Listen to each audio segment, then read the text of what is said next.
राधे राधे। जो लोग भगवान पर बिलीव नहीं करते, ये वीडियो उनके लिए है। महाभारत के युद्ध से पहले भगवान श्री कृष्ण शांति दूत बनकर हस्तिनापुर जाते हैं, पर आज मैं उस शांति सभा की बात नहीं करूंगा। द्वापर युग के पहले त्रेता युग में रामायण के समय भी रावण से युद्ध से पहले एक शांति सभा थी। तब भगवान राम को निर्णय लेना था कि वो इस शांति सभा में किसे भेजे। शांति प्रस्ताव लेकर उनके पास जामवंत जैसे एक्सपीरियंस व्यक्ति थे, हनुमान जी जैसे शक्तिशाली योद्धा थे, सुग्रीव जैसे राजा और लक्ष्मण जैसे भाई भी थे। ये सभी लोग अजय थे, पर उन्होंने चुना अंगद को।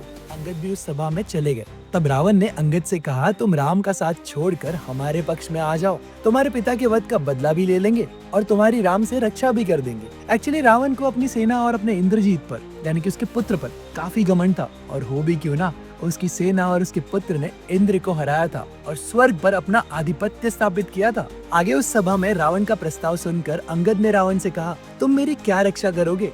अगर तुम अपने प्राणों की रक्षा करना चाहते हो तो स्वयं श्री राम के चरणों में चले जाओ, और अगर तुम्हारी सेना पर तुम्हें इतना ही घमंड है तो मैं अभी इसी क्षण तुम्हारी सभा में अपना ये पैर रखता हूँ।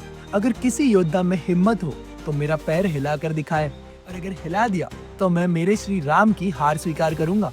अब बात बड़ी थी और युद्ध तो होता ही नहीं अगर कोई अंगद का पैर हिला देता। एक एक करके सभी योद्धाओं ने प्रयास किया, इंद्रजीत ने भी, पर कोई अंगद का पैर हिला नहीं पाया। अंत में स्वयं रावण आया अंगद का पैर हिलाने, पर अंगद ने अपना पैर पीछे ले लिया और कहा, तुम्हारी जगह मेरे चरणों में नहीं, प्रभु श्री राम के चरणों में है। अब सोच कर देखो, अंगद ना सेना का कोई मंत्री था और ना ही उसमें हनुमान जी जैसा बल था, जामवंत जैसी बुद्धि भी नहीं थी और लक्ष्मण जैसा साहस भी नहीं। वो तो केवल एक साधारण व्यक्ति था, पर उसने भगवान पर भरोसा रखा और अपनी बात कह दी। अगर किसी ने पैर हिला दिया तो स्वयं मेरे प्रभु श्री राम की हार स्वीकार कर लूंगा। तो अब भगवान कैसे अपने भक्त का मान टलने देते, इसीलिए कोई उसका पैर नहीं हिला पाया। ये वीडियो उन लोगों के लिए जो भगवान पर भरोसा नहीं करते। ट्राई करके देखो, शायद तुम्हारी हेल्प हो जाए। और अब नीचे कमेंट सेक्शन में ये मत कह देना कि भगवान तो हेल्प करने आते ही नहीं। अगर तुम प्रॉब्लम में हो तो प्रॉब्लम का सॉल्यूशन ठाकुर जी है। अगर बीमारी में हो तो बीमारी की दवा ठाकुर जी है। नकारात्मक विचार आ रहे हैं और सेल्फ डाउट में जा रहे हो, डिप्रेशन की ओर, और एक पॉजिटिव थॉट आ जाए और तुम ठीक हो जाओ, तो वो पॉजिटिव थॉट भी ठाकुर जी है।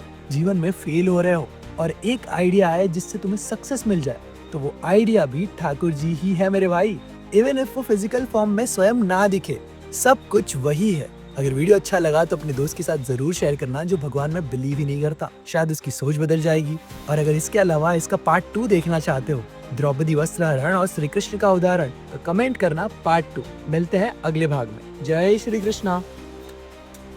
नीचे कॉर्नर साइड में जो लिंक्ड रील है वो भी देख लेना, शायद अच्छी लग जाए।